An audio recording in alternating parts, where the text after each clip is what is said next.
Council of Woodbury. Notice of meeting. Public notice of the meeting is given in accordance with Schedule 12, paragraph 10(2) of the Local Government Act 1972. Agenda item 1. Election of Mayor for the municipal year 2025 and 2026. Do we have any nominations? We have Councillor Turner proposed and seconded. Do we have any other nominations? Councillor Turner, do you wish to say anything before we move to a vote? Well, first of all, are you happy to accept the nomination? I am, Mr. Mayor. Yes. Okay. Do you wish to say anything? Well, I would like to thank everyone if they want to have me up there. I mean, it's obviously up to council if we should see me in the chair. I don't know, I think it should go to the vote before I speak. Okay. We have a proposer, Councillor Knox, seconder, Councillor Abbott. All those in favour? Against?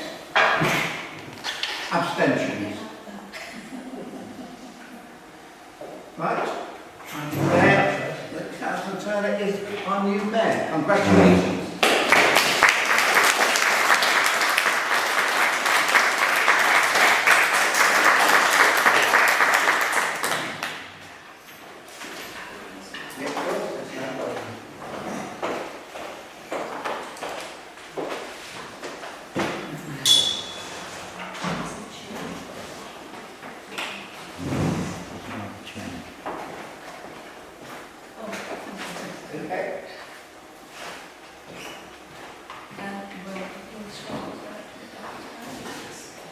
Moving on to agenda item number 2, the election of Deputy Mayor for the municipal year 2025-26.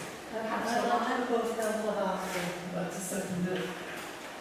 Have we any other nominations for Deputy Mayor? I'll feel the same. I will accept the position if colleagues will take me. Absolutely. Go to the vote if there's no other nominations, please. All in favour? That's a unanimous vote. Thank you very much. Oh, very good, Councillor. Before I move on to agenda item number 3, I really would just like to take a minute to thank you all for your faith in me becoming Mayor for this coming year. Hopefully we can move along in a very positive manner and, you know, we'll make the best of what we've got. I'd also like to obviously thank the outgoing Mayor, Councillor Dalrymple, who I think has done an outstanding job, and I really would like to give him a round of applause.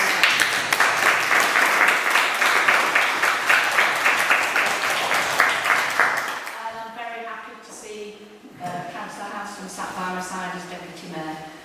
And just 2 other comments. I'd like to welcome both our new councillors to the first full council meeting, so very much appreciated that you're here with us and congratulations on becoming councillors.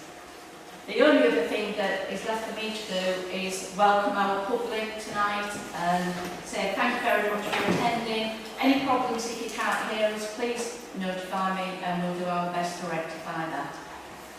So now I'll move back onto agenda. So, agenda item number 3, apologies for absence. Do we have any? Thank you, Chair. Good evening, everybody. We've had apologies from Councillor Bolton, who's away. Apologies for what Anne is in. Thank you. Councillor Councillor Anne is away as well. Yeah, Councillor Brown's away.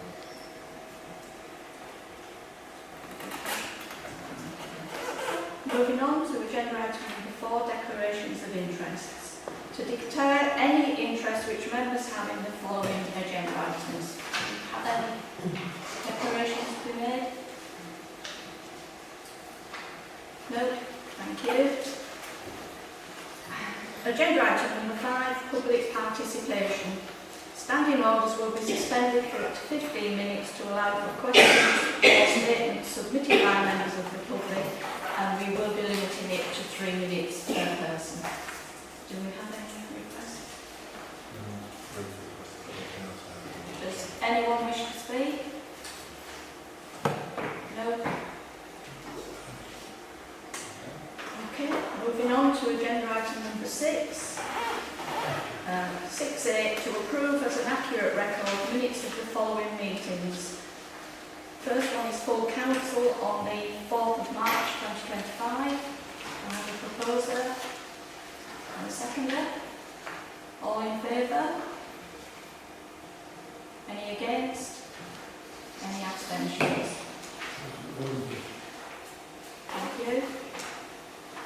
Moving on to 6B, to receive the draft minutes of the following committee meetings. We do have quite a lot there. I can't read them because I'm do members want to take these draft minutes individually, or does anyone have any particular questions to ask on certain minutes? Councillor Riddles? It does appear to be 2 meetings. Sorry? It does appear to be 2 council meetings missing from the beginning of the month. Can you clarify that? Which meetings are you referring to, Councillor Wills?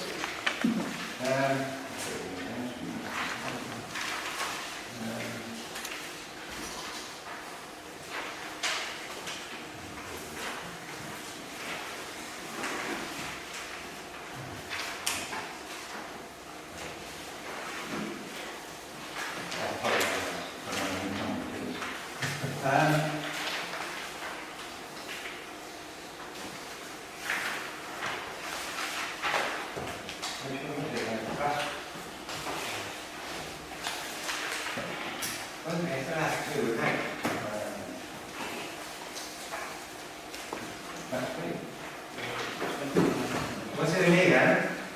There are two sets of minutes that will come to the next meeting of council. That's what you mean. These are the Yes. So these are minutes up to the 12th of April. So we've had a probably full council and a town development improvement since that year. That's the one. Yeah, that comes next meeting. I just wondered why we didn't have it. Because they've only just happened.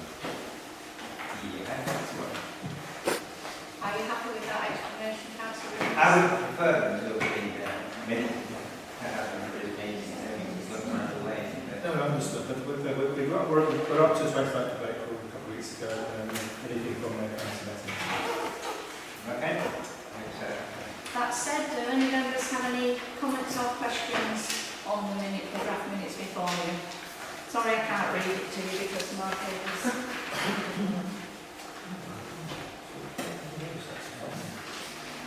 No questions? Would someone like to move that we accept the draft minutes? Proposer and a seconder?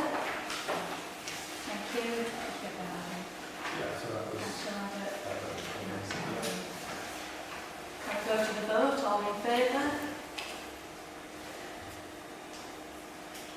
think that's unanimous. Thank you. Moving on to agenda item number 7. Notice of motions relating to committees and meetings in 2025-26. Motion 7.1, and I'm going to hand over to Councillor Smith, who's proposed this motion, if you'd like to take the floor and speak to your motion. Thank you. This proposal arose after listening to the clerk explaining staffing limitations on the number of meetings which the Town Council is able to hold. My first point is that on the calendar proposed by the clerk, FP and GP meetings are held alternatively with full council meetings. I believe the finances need to be reviewed monthly to facilitate the timely payment of bills, and it makes sense that only one committee is responsible for this, or items will end up slipping through the seams. Secondly, moving FP and GP into full council avoids an unseemly popularity contest to select members, and means we maximise the skills and knowledge of all councillors. Hence, my first suggestion is to incorporate FP and GP into full council meetings and hold full council meetings monthly. In addition to the points already mentioned, a change to monthly full council meetings will facilitate the quarterly financial reports. These must be presented to all councillors ASAP after the 30th of June, 30th of September and 31st of December. But currently, every other quarter has no full council meeting at which to present the report.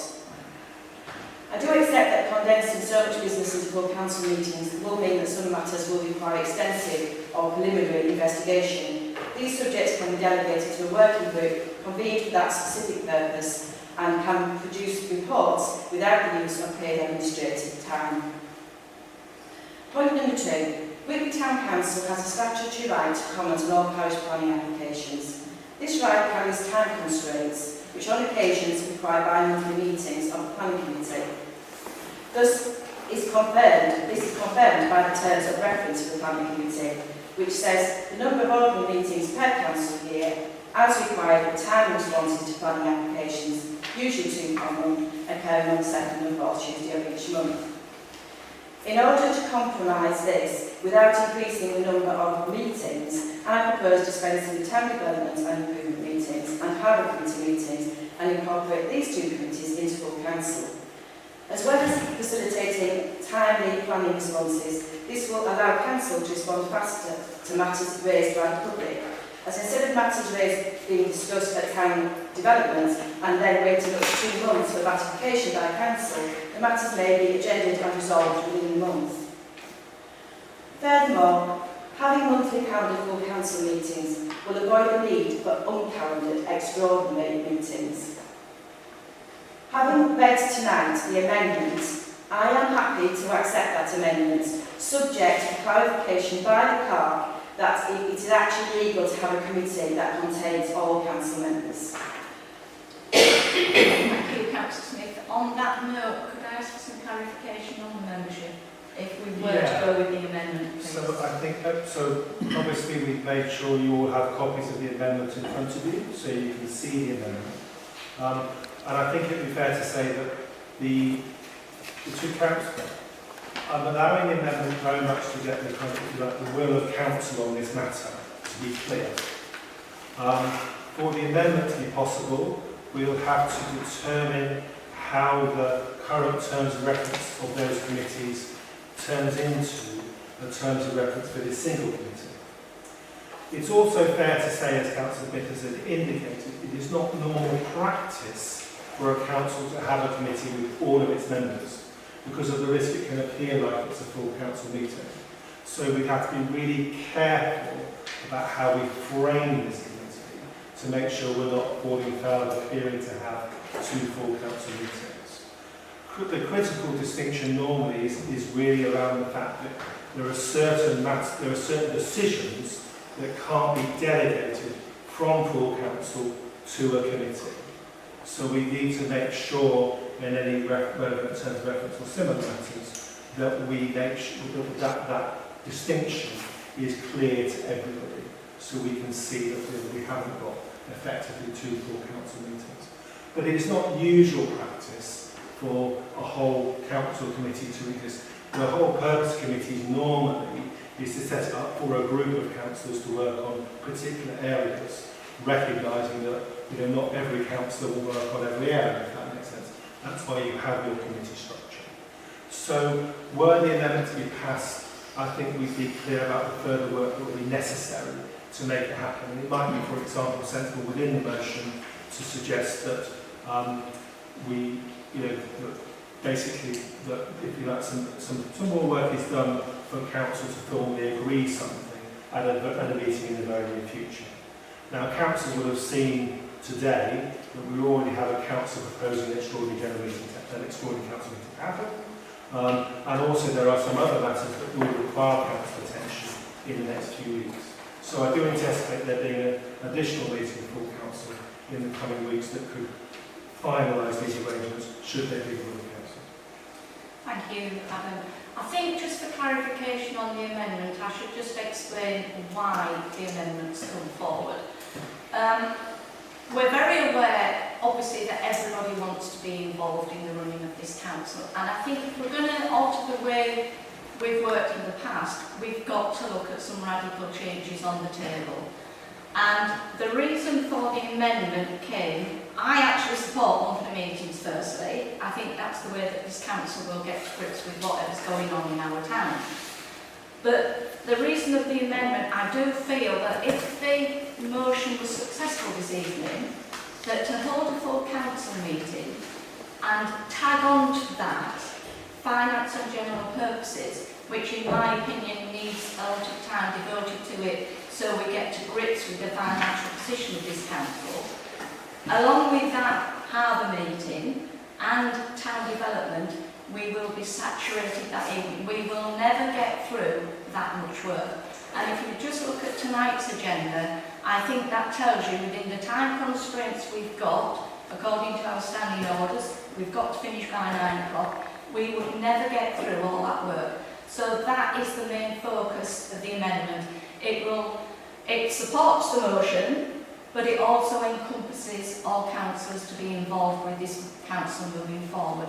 So subject to the clerk coming up with the necessary terms of reference we require, that is why I've proposed this amendment and Councillor Wilde has seconded it, but I will read it out just so that everybody knows. Do I need to just include that you need to look at the work required? So the amendment would read, Finance Policy and General Purposes Committee, Harbour Committee and Town Development and Improvement Committee to be as one committee held monthly on the second Tuesday of the month following the Planning Committee. All councillors to be members, subject to the town clerk looking into the terms of reference required to enable us to move forward with such a committee. Full council meeting to be monthly on the first Tuesday of the month. And I'd like to just add on to that amendment that this position is to be reviewed after 6 months. And that's the amendment. I think reviewing the amendment and the position, if this is carried, it will give us an opportunity to see if this is actually working in the way that we want this council to work. Councillor Nokia will want to come in. Yes, thank you very much. Over the last few months there has been considerable dissent within this council with regard to matters conducted by FP and GP and certainly the Harbours Committee. I think therefore that your proposal addresses those because we then have all councillors not necessarily contributing to matters of whatever the new compound committee is called, but at least they will have the opportunity to listen and absorb everything that is being discussed. And it has been a criticism that hitherto has not been possible. So I think this just encapsulates it just well. Thank you. Councillor Wilde. Can I just say, when somebody talked to me about this motion, it just seems so sensible because not so long ago we had a councillor who pointed to the finance committee and said they had no aptitude and there was no shaming about that, but what shameful that as well that no one was admitted it. So I think it's a really good idea that everybody can have a chance to show their attitude. Thank you. Any other councillors wish to speak? Sorry, Councillor Isaac, I do apologise. You're at my blind side. I'm agnostic on whether we have monthly or 2 monthly full council meetings, but I just query the amendment. It says that full council on the first Tuesday and this combined meeting on the second Tuesday. That to me, it looks like we have planning meetings every fortnight and that would create difficulty scheduling those fortnightly meetings. Would it not be better if the combined meeting was the third Tuesday? So then that easily slots in with the planning and licensing meetings sitting in between. So you have first week full council, second week planning, third week combined committee, fourth week planning. Back to the beginning of the month ago. Just coming back to you, Mark, I was thinking with the second Tuesday of the month it would give time for any work that needed to be put together to come to full council. So it just gives that additional week, but I'm happy to listen to all the class. I completely get the point Councillor Hartson is making, but my understanding is that quite often the planning committee takes place at 5 p.m. Yeah, Q6, all council meetings. So I've been to quite a lot of planners in that time. So I guess what was in my mind when I saw the amendment was we did pass a motion of all council 6 years ago declaring that all meetings would be Tuesday at 6 o'clock. that's understood. That's understood. So I'm just saying the customer practice has been to hold some planning meetings at 5 p.m. Certainly, just for clarification on the minutes here, we do have them starting at 5 p.m. I read that. So, and if we didn't, that could be one of the issues that we take into consideration to enable us to put this regime in motion, if that would be the case. Yeah? Councillor Riddles. I'm looking at you all and my mind's going blank now. I'm so sorry. What concerns me about the dates is that I would like to see that the full council would actually deal with anything that FGP put to them. Because if we do it full council the first week and then FGP the second, it would be the next month that we're putting our stuff to. Why can't we have the FGP first and then maybe 2 weeks later if you change the line?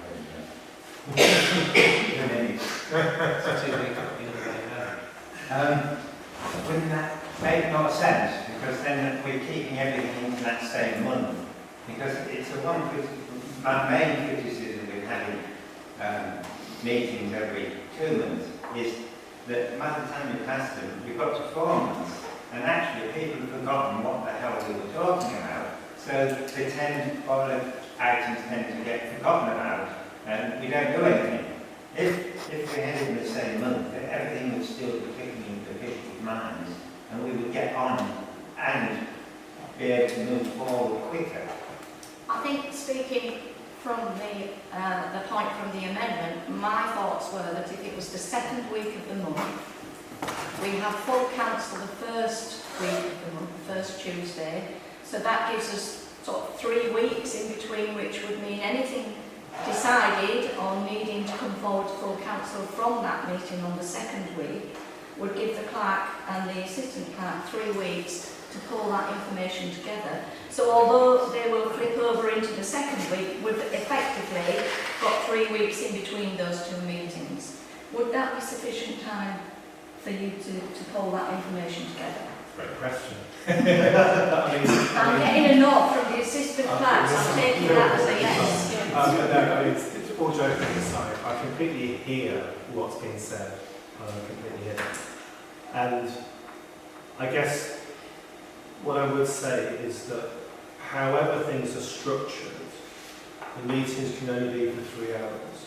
So if you have this sort of super full council, then you'll find that it will be difficult for everyone's meeting to consider everything, because that's too much for the 3 hour timeline that you have within the meeting. And similarly, I'll be really careful what I say now, because I've got to try and put this in the most positive way possible. We are a public body, being a council, decision making tends to proceed at a certain pace. Part of being a public body in a town council is careful consideration of matters. So decisions can take a period of time within a structure such as this. And the nature of us as a public body makes that a necessity in many cases. We don't want to create a world unintentionally where things have almost been rushed through, if that makes sense. Because we're a public body, we have to consider matters carefully.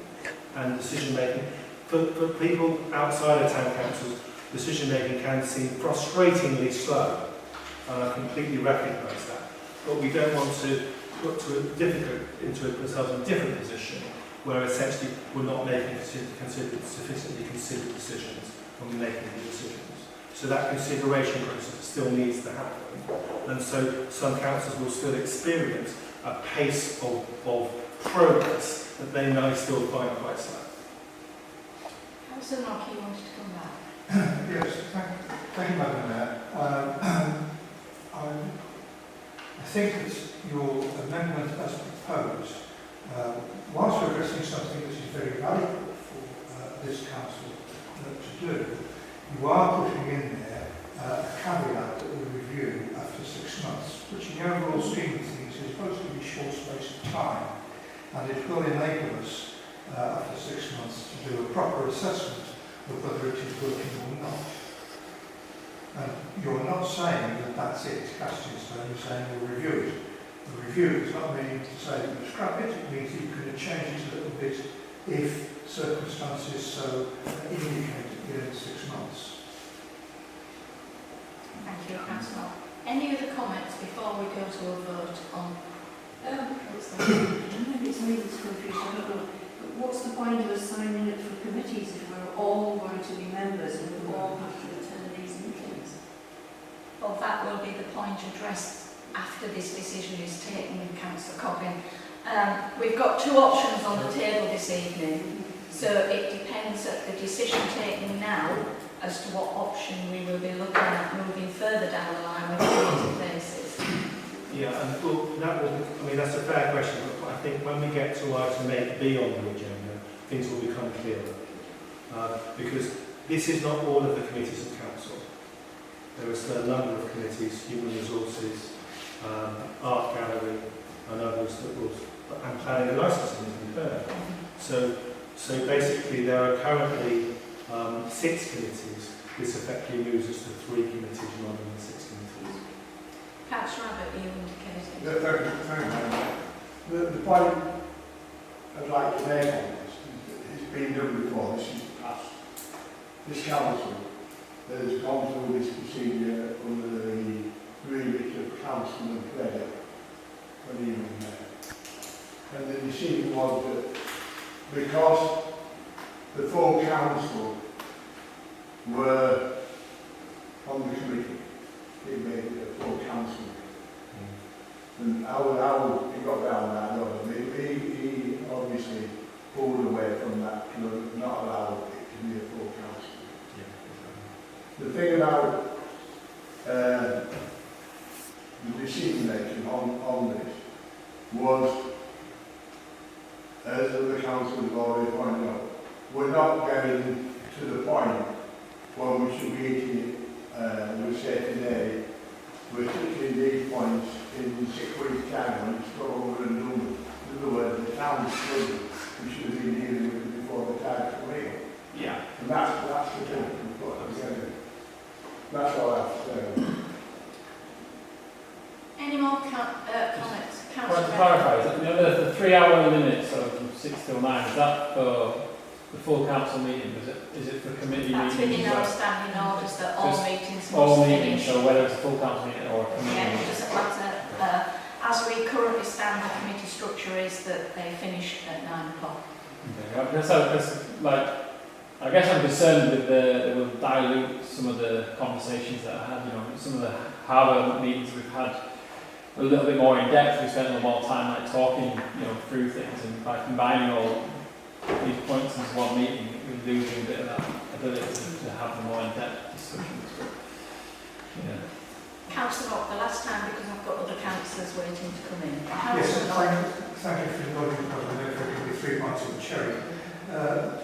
This is not something absolutely new. There is precedent for this. There are town councils and parish councils up and down the country, and indeed borough councils, where planning is designated as a meeting of 4 councils. So it's not that radical. Thank you. Councillor Smith. Yes, just 2 things to clarify. First of all, as part of the original motion that I said, there was set up some working party terms, because on my motion I absolutely recognise that we would need to incorporate more working parties. The whole point about working parties, it doesn't necessarily have to incorporate our paid workers. So it was, I really learned, and we could talk amongst ourselves and come to conclusions, make reports to council, etc. So that was covered. The other point I'd just like to cover, if we accept the amendment, are we accepting that we can have a meeting twice a month rather than just having a planning meeting once a month? There are separate issues, I understand it. Yeah. There's separate meetings. I mean, again, Committees, sorry. I'm going to basically say yes. I was going to come to this matter when we came to item 8 on the agenda, on item 7. I'm happy to briefly cover it now. I've reached out to North Yorkshire Council and I'm meeting them next week. When do we So I completely get that because of their decision cycle, there may be some months where we do have to have more than one planning meeting within the month to make sure we're considering decisions. But I'm reasonably hopeful that it won't be necessary to have 26 planning committee meetings a year to be able to consider planning matters. And so I'm happy with the meeting to set a timetable of meetings which has fortnightly planning committee meetings agreed at this meeting on the basis that actually there may be some amendments to that once we've had the meeting with North Yorkshire Council. Absolutely. With regard to the amendments, you say if that is accepted, there will be some work needed before it can actually be implemented. Yes. How long would that take, do you think, please? And what do we do in the interim? Well, I think that the motion sets an intention for council, so we can set meeting dates based upon the motion for the year, which is what we can do under item 8. But the further work is around making sure we have sufficient robust terms of reference for this committee to function, and also has it been alluded to what steps are needed for the council to have a meeting with all of its councillors without that being a full council meeting. Because obviously in law, a spade is a spade, if you know what I mean. So if all your councillors are in the room at the same time, it can be argued that is a meeting of full councillors, all of your councillors are there. But I think that there are ways of designing the terms of reference to show the distinction between these two meetings. So for example, you could make it really clear that the meetings on this date are effectively the decision-making meetings and make decisions upon the following matters, and the meetings on these dates are not decision-making meetings. So, so that they can make recommendations. Does that make sense? Yes, I understand. No, sorry if I didn't pose the question properly. When will it come into effect? What do we do from today? If we take this, if we accept that amendment, yes. If we carry on as we're doing now, let's say it takes you 6 weeks, 8 weeks to sort out the paperwork and finish the terms of reference, what do we do in the interim? We carry on as we are now? Or and we then spend this evening I think so far this would be an urgent matter to determine. Yes, and again, sorry, I didn't hear you. yeah, so I think that if you look, it would be a matter really of the first meeting following this meeting would have to determine those terms of reference. Then you'd be able to work to a new terms. So it will come to effect immediately? Well, any decision of council comes into effect at the point that it's made. There's Yeah, nothing different about that's this. all I'm trying to clarify. Just for clarification then, Pat, if this amendment is carried, Yes. which we're going to a vote in a minute because I think we've really discussed it quite a lot. Yes. If this motion is, the amendment is carried, then we will go forward and meet as that finance general purposes and all encompassing the other committees. Yes. And our first meeting, the order of business will be terms of reference to enable us to move forward. Are members clear on that? Yeah. With that said, I'm going to move to the vote for the amendment. Everybody clear what that amendment is? Yeah.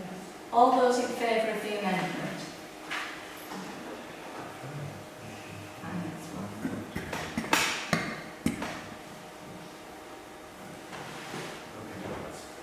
Any against? Any abstentions? Well, that's the amendment carried. So we now move on to, sorry? Well, that is carried. The It's amendment- substantive. the amendment The is- amendment is, The amendment is the substantive, so it's carried. It's substantive, yeah. so 7.2. We have a motion before us which is proposed by Councillor Riddles, seconded by Councillor Evans. So I'm going to hand over to Councillor Riddles to speak to the motion. The motion is our councillors to be ex officio non-voting members at all committee meetings. Please note that I don't think we've got an attachment. Yeah, there is. There's only brief. We only said a few words about it in the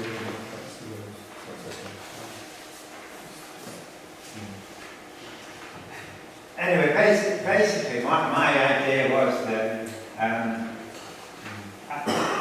we try and encourage all councillors to go to whatever meeting they want to. I don't think we should go to everyone, but if they've got a particularly interested one and they're not on the committee, I don't see why they shouldn't go to that committee, sit on the table and not vote. Because at the moment, technically, we have to be members of the public. And I think that if any councillor comes to a meeting, that we can still have some very relevant things to say that, you know, should be put forward. But as it's not on that committee, it would be ex officio. That is basically what I think. That's the motion. Any comments from anyone else before I speak again? I'm conscious I'm speaking up. Councillor Hanston. My understanding is that all members are entitled to go to all council meetings by virtue of being a councillor anyway. No, please, can I just have one councillor speaking? My understanding is just making that explicit. We've spent decades encouraging councillors to come to meetings that they're not officially a member of, just to take part and see what happens. This is just putting that into black and white. Yeah. Councillor Darwin. Thank you. Can I just ask, what would be the status of councillors that exempt HR agenda item, non-committee members? Their current status, as Councillor alluded to, is as members of the public. So they would be excluded from the exempt items for committees that are not members of. Right. So if they're ex officio, they would be able to sit into exempt items, even though they may not have been present for any other part of those discussions. Yes? That's effectively the difference between ex officio and Thank you. public, I would say. Any other Councillor Lynn? in the event of the situation that Councillor Van Winkle just pointed out, excuse me, it should be possible to restrict the meeting to members if it is a specific HR issue. Can I come back? That's what I was with. Yes. As we did with the recruitment committee. I think absolutely councillors are entitled to be within committee structure. However, just thinking about the amendment that we've just passed, the only other committees that we're going to decide on this evening would be HR, planning and licensing, and the Panataka. Am I correct? So HR, I've got to be honest, just a personal opinion, I don't think HR lends itself to everybody having a comment on it. It's a serious committee, and I think that we're already moving forward in leaps and bounds by councillors being included in almost all other committee work. The planning committee we can already attend, and if the chair wishes, we can comment at that meeting, equally with licensing. So obviously it's up to members, and I will put it to the vote in a second, but just bear in mind that HR, we are dealing with our staff on that committee, and I do think we must be mindful of that at all times. Councillor and then Councillor. With regard to Councillor Huston's comment there about council members, Standing Order 4G, any council member shall, unless the council otherwise orders, be entitled to be present at the meetings of the committee or subcommittee. Non-committee members are treated as members of the public who attend the committee. So yes, we can go, you're a member of the public, so you don't have the right to speak or vote for the Councillor Riddle. My idea was what Jonathan just said, just to tidy it up, and I do agree that HR is an exception, and if it's a closed door situation, then if any councillor that's not on HR would have to leave. And I understand that. That's, that was part of my intention, really. I wasn't trying to sort of push people on that. I should have probably put that in. But I think it's really important that HR, there are certain things in HR that has to be kept in the HR.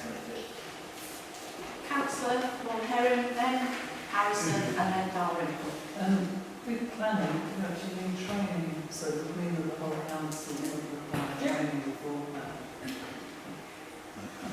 Councillor Harrison. Just very briefly, I understand what I'm telling you, but in my experience, the subcommittees and advertising have gone much quicker and more orderly than the full council because they get to recruit the people that have experience in the court. And I don't know if you know what I'm saying, because these council meetings, they took a lot of time, but subcommittees go quick, and we can all go on. Someone could go in there. I would really happy.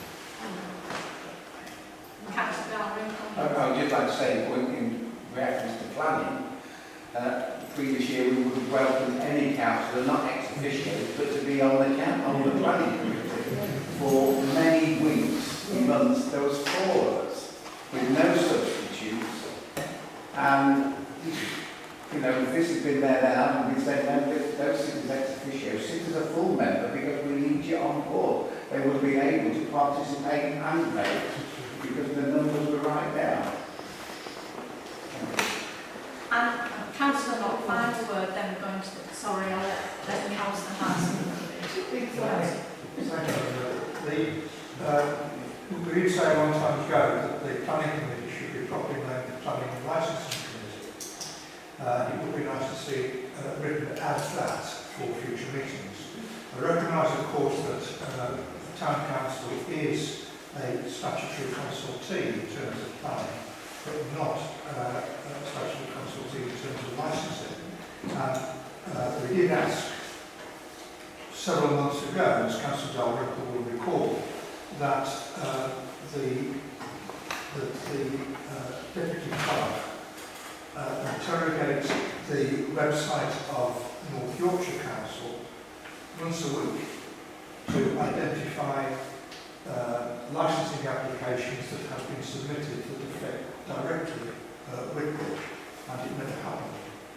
But if the new assistant clerk would do that, he knows all the quick routes in to get it, to get it, and get all the documentation that could be presented to the planning and licensing committee, so that these matters could be discussed properly, which would be quite innovative for this council. Thank you very much. Thank you, Councillor Knott, for your points. Just as a matter of interest, the Planning and Licensing Committee are down as one on here, and correct me if I'm wrong on that one.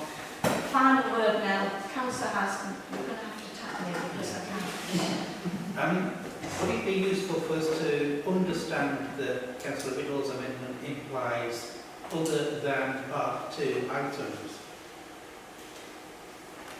Which I think is the concern that most people will address. Yeah. Okay, that sounds like an amendment to the motion. I'm happy to propose that as an amendment to business amendment. So we've got the amendment to the motion from Councillor Harston, seconded by, or accepted by Councillor Riddles. Is everybody clear on what we're going to go to the vote? Right, can we hear that motion again? The amendment, sorry. Okay, so amended so it reads, all councillors to be ex officio non-voting members at all committee meetings other than for Part 2 items. Part 2 items being items that are confidential and required to be discussed in closed session. Sorry, I couldn't hear that. All councillors to be ex officio non-voting members at all committee meetings other than Part 2 items.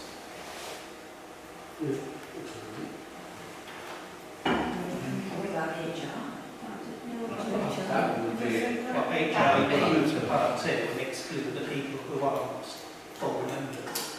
Any meeting could move to Part 2 and exclude all members who aren't full members. It's just to encourage everybody to come to as many meetings as they want and be able to participate. I'm conscious we have a big agenda in front of us and this is digressing. I want to move to the vote on this motion. That's been seconded. Can I move to the vote on the amendment? All those in favour?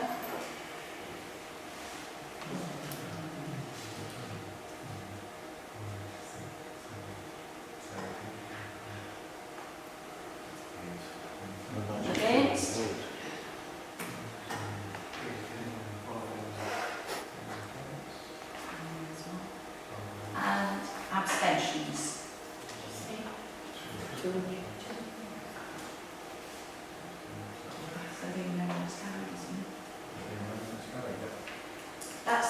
the amendment to item 7.2 carried.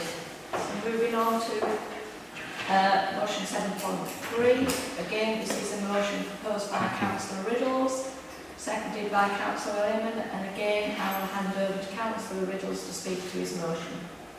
The motion is the Mayor and Deputy Mayor can be elected to any committee at the AGM, but cannot join any committee at any other time during the council year, as they are already ex officio non-voting members of all of the committees. This is just because I put this motion in last year, and it was, as far as I was concerned, it was misinterpreted that the Mayor and the Deputy Mayor during the year could join the committee. It wasn't my intention for that to be the case. And it was done before all this discussion started, so again we're talking about fewer committees. And I just thought that, the Mayor and the Deputy Mayor have got the chance to join any committee they want, but once that's gone, they are already ex officio, so I think we should keep it at that. And it also gives more members of the council positions on committees. Councillor Dalrymple. You could now argue that we passed the motion that any council is now the ex officio on any committee, so should it apply to them as well? Yeah. They will have the same status as the Mayor and Deputy Mayor, ex officio on all committees. So are we saying then that all councils, we only fix them substantive membership at the AGM? It is contradictory. It's The contradictory. problem with that is that we couldn't fill any committees up during the year if someone dropped out. But it's the same thing as the No, in It's this the Mayor and the Chair, and Mayor and Vice Chair can't. We reduce it, we're moving two councils eligible to fill vacant positions. But they're already on that committee if they want to be. Anyway. Councillor Scott. sorry. Not Please. voting members though. Sorry, take that back. No, you're ex officio, yes, I understand that. But I just think it gives everyone else more of a chance to get on committees. That was my intention. And it wasn't how I actually wrote the motion last year. That was all I was trying to do, was to change it to what I intended it to be, and not how it was actually interpreted. Any other councillors? Councillor Wild. Has Councillor Riddle just withdrawn the motion? I'll come into that in one moment, but If not, don't go to the vote. any other comments? Just comment. Well, it doesn't make any sense to me. The Mayor and the Deputy Mayor should be able to join committees. We want bodies on committees, and we need voting members on the committees. That doesn't, to me, doesn't make any sense at all.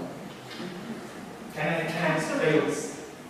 For clarification. For clarification, it was that not only that, but if we get to a position where the Mayor and the Deputy Mayor are on, say, the chair of the committee, by the time we go through the committee stage and then back to the council stage, they could have actually had 4 votes, and I can't see how they could not be predetermined.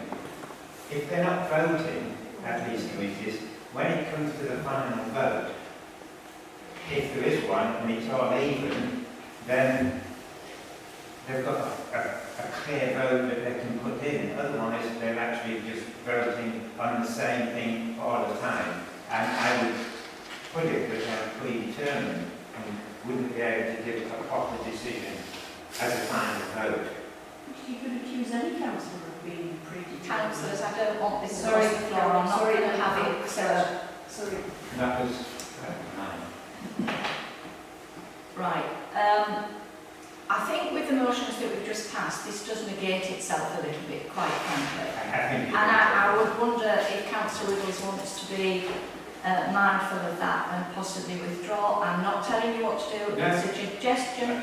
We've also put in that we will review the new committee structure in 6 months. So it gives plenty of time for people to see how this works and then come back in 6 months.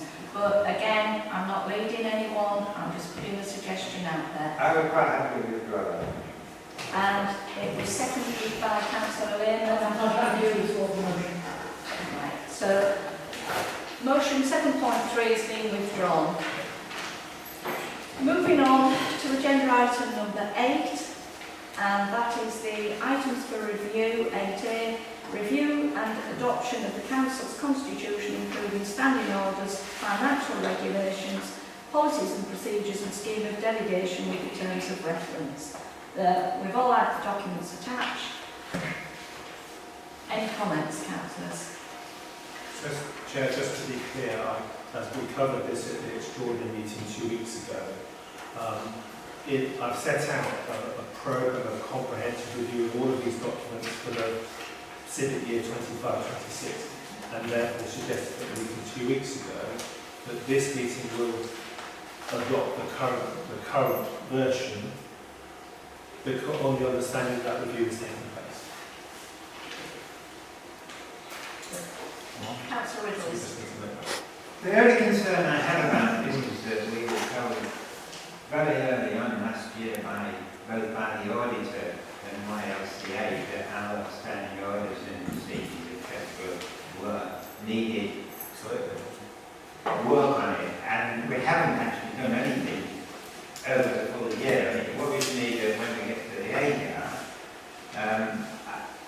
is the auditor going to turn around and say, well, we've asked you and you've done nothing? I completely take that point, but I think that's what the report on the 29th paper is showing the auditors and anybody else, is that a comprehensive review is taking place. So the auditors, comprehensive review is taking place during 2025, and we're reporting to particular full council in this matter. So that is the answer to the auditors. That was big matter, sir. I'm happy to clear that up. Councillor Knoll. Thank you, Madam Chair. We did suggest some amendments and deletions and additions to standing orders in the early stages of last year after the annual meeting, and they have been incorporated. Whilst I agree that perhaps it is time to take a comprehensive review of them all, I think we should adopt what we've got. And then look at it as the year progresses. You can't expect that the job of this measure to be done in 2 or 3 weeks. 2 or 3 months is more likely for it to take place. I would suggest. Thank you, Madam. Any other comments? Would someone move that we accept agenda item number 8? Councillor Riddles, private seconder. All in favour? Any against? Abstention? No. That was 3 against. Abstentions? Thank you. Moving on to agenda item 8B, which really, this will be much reduced. This is the appointment of members to committees. And given the decision we've just taken, this will be a reduced proposal, so I'll let the clerk do that one. Thank you, through you, Chair. This is actually all the committees, because obviously I have no way of knowing which motion would pass through 7.1. So on that basis, this is the paper we had out. There's going to be a number of handouts. This is the first one. This is the list of everyone's preferences in relation to all of the committees and also further on the outside bodies.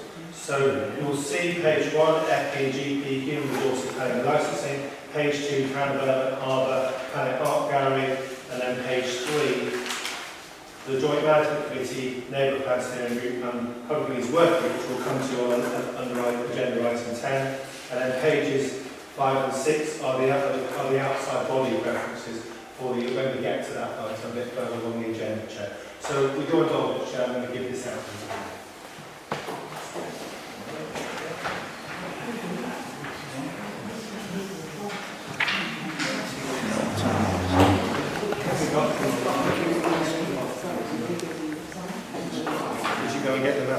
Just before 7. I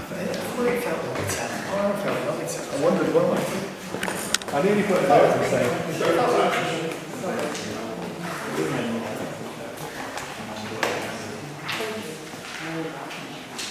Thank you.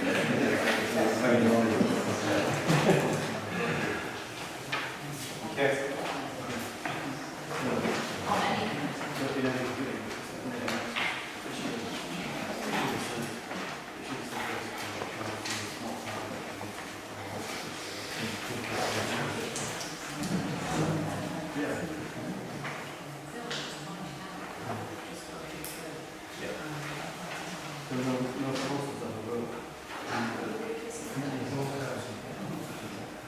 I understand what the intention is. So, yeah, what it means is councils will not work as a committee.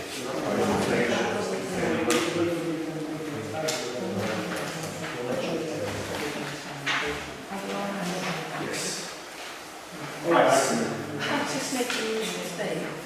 Yes, I'm very happy in my system to remove myself from the nomination, remove the clergy stuff, that's convenient. Thank you, Councillor Smith, that's very helpful. That means that we have 7 planning licenses. Okay. So, through you, Chair, on page 1, FP and GP is now subsumed as we've described. Human resources, we've had 8 councillors indicate for 7 places. So, if any councillor wishes to withdraw, Councillor Smith withdrawn. So then we have our 7 there, that's fine. So then, planning and licensing without Councillor Amanda Smith. Thank you so much, that's massively helpful. We have our 7 councillors there and also our substitute as well. That's around. Town development and improvement is subsumed. Harbour committee was subsumed, was it, in the previous motion? So that leaves Planet Art Gallery, where we currently have 9 members expressing interest for 7 places. We will have an election if we stick to the 9. Okay. And just to go over the page, to note that, as in terms of reference to the committees make clear, the Joint Management Committee, which is on page 3, as it says in the italics, the 9 councillors who are on that committee are the Chair of F&GP and Chair of Human Resources ex officio, and then the 7 members of the Art Gallery Committee. So the 7 members elected to the Art Gallery Committee are also elected to the Joint Management Committee. Everybody get that? All clear? Perfect? Excellent. Okay. And then we'll deal with the Labour plan when we get after we've done these, and then public communities will later on the agenda. So basically we can pass a motion. So basically we can pass a motion to accept these 7 members of Human Resources. We can pass a motion to accept these 7 members of Planning and Licensing, and then we will have a preferential vote on the Panic Art Gallery Committee. Have I got that right? Yeah? That's as I understand it. Everybody clear? So through you, Chair, shall we do the votes for Human Resources and Planning and Licensing now? Yes. And then we'll do the preferential. Yeah. So through you, Chair, Human Resources. If members, if I could have a motion and a seconder that we accept the members proposed by Councillor Smith, seconded by Councillor Redmond. Yeah. Can we go to the vote? All in favour? Or any, I think that's the Yeah, motion. Chair. Okay, Excellent. thank you. The Planning and Licensing the same? Right, let's do this Yeah, moving on. Planning and Licensing again, through you, Chair. Yeah, so that human resources was carried. Planning and licensing, a proposal, please. Councillor Hudson, a seconder. Councillor Abbott. And all those in favour? Unanimous, Chair. Unanimous again. All right, so now we're going to do a through you, Chair. I'll then explain it again. Sorry, through you, Chair. Let's just get that out. Yes. Yes. And it's also going to be a recorded vote as well, and I will explain how that happens too. Okay? So let me find, I bought many cards because I thought I might have many committee votes, but I only have one. So let me find the one for the art gallery.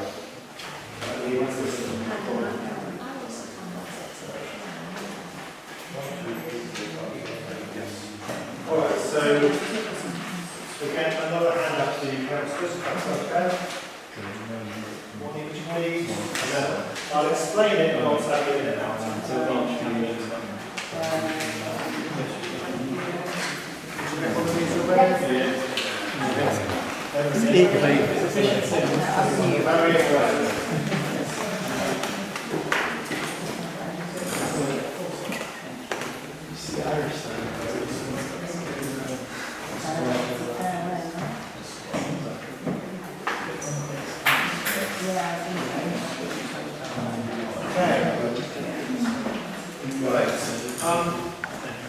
So that this can be a recorded vote, this is going to be like being back at school. I need you to put your names on the top of your sheet of paper. That's why there's a pen for every person, because I need you to do some writing. You all get a pen. This is your gift for the civic year. Quickly Town Council pen. Please can you use it, or a pen of your choice, to put your name at the top of your sheet of paper, please. That is how we will make this a recorded vote. But your own name at the top of the page. Yeah, your own name on paper. So when you collect the papers, the minutes will contain these votes, and that's how we're making it a recorded vote. All right. Hands up, I am thoroughly confused as to how this can work. I'm going to explain it. I haven't explained it yet. I'm just getting as far as why you've got to write the name on the sheet. Okay, thank you, Councillor. So, under a preferential voting system, what you have to do is you have to indicate your preferences between your indicated candidates. So what that means in practice is that your favourite candidate gets a number 1. Your second favourite candidate gets a number 2. Your third favourite candidate number 3. Your fourth 4. Your fifth 5. Your sixth 6. Your seventh 7. Your eighth, and your ninth 9. Okay. When you've all filled that in the preference column, and just by the way, don't fill the whole column up, because we may have to do 2 rounds of voting, just to be clear. So you may be getting your sheets back for the second round in a minute. Okay. So when you have all, in a minute, I'll ask you to do it. Don't do it yet, just wait for me to make sure I've covered any questions before we start. Once you've done that, and you've indicated you've all done that, Phil will collect the papers from you. And then he and I will need a couple of minutes. I can't hear what's going on with the discussion. Members, please, can we all be quiet so we can hear what's about speaking? So you put 1 to 9 on your preferences, 1 for your favourite, 9 for your least favourite, and 2, 3, 4, 5, 6, 7.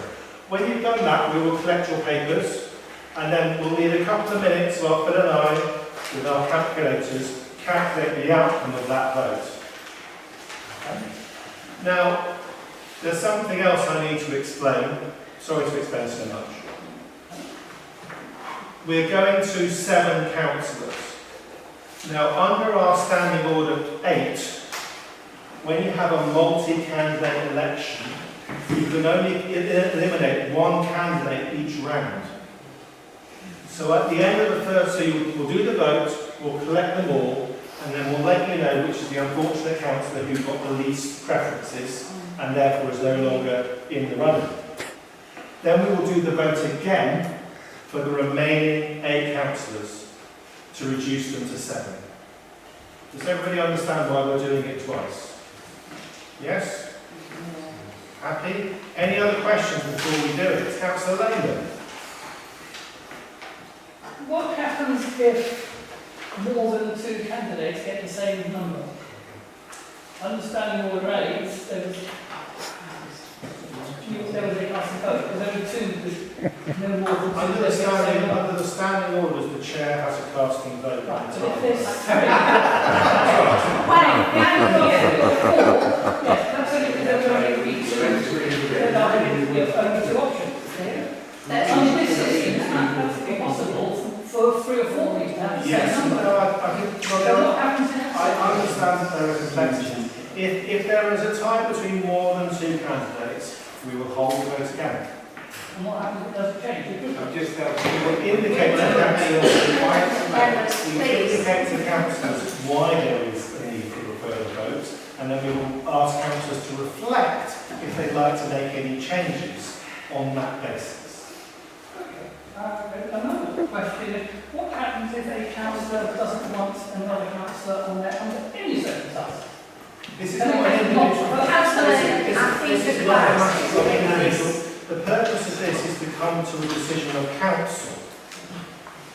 Decisions of council are not the decisions of individual councillors, and all individual councillors are bound by decisions of council, whether they agree with them or not. So I understand. And there's nothing different about this from anything else. I just want clarification, that's all. Okay. I think it's been clarified sufficiently. Alright, so thank you for listening so patiently and your questions. I will now ask you to fill in your sheets. Thank you. Go.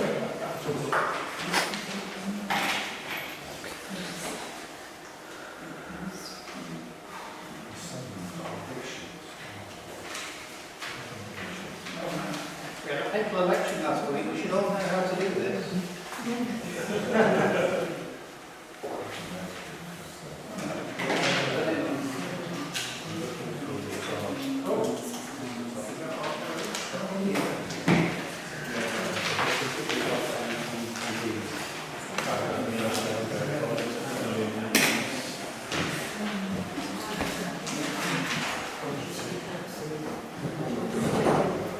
Everybody done it?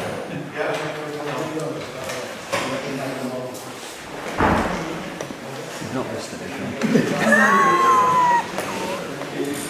Haven't even voted for the first time yet.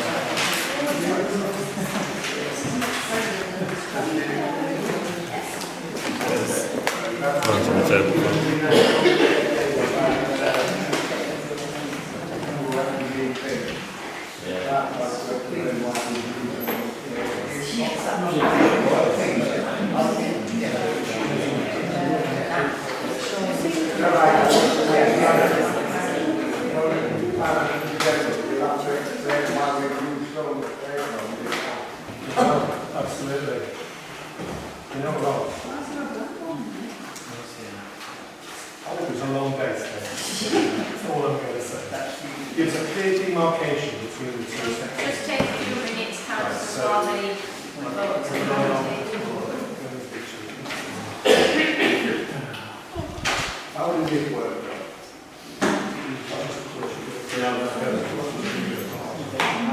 It's not working into it now. It's just turning on and then change here and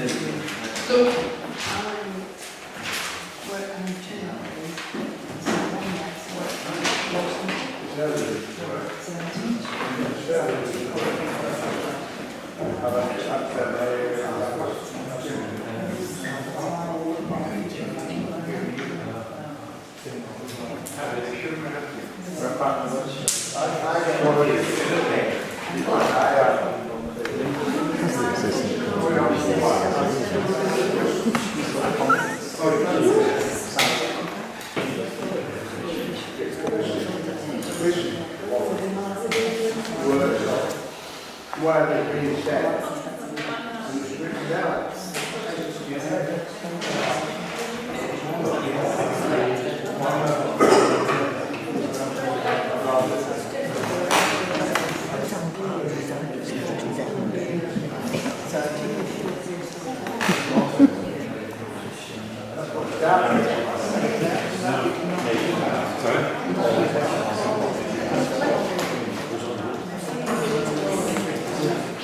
Find a bush.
Oh yes, the count in the first round of voting. The 7 candidates voted.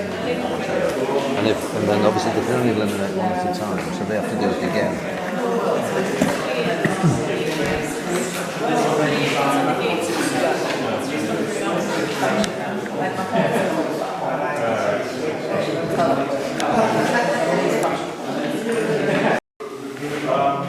Councillor Steve Smith was the ninth preference, so he is eliminated from consideration. So if you could cross him out on your sheet, and then you are allowed to change your votes, you don't have to do the same as last time, but can you now do 1 to 8?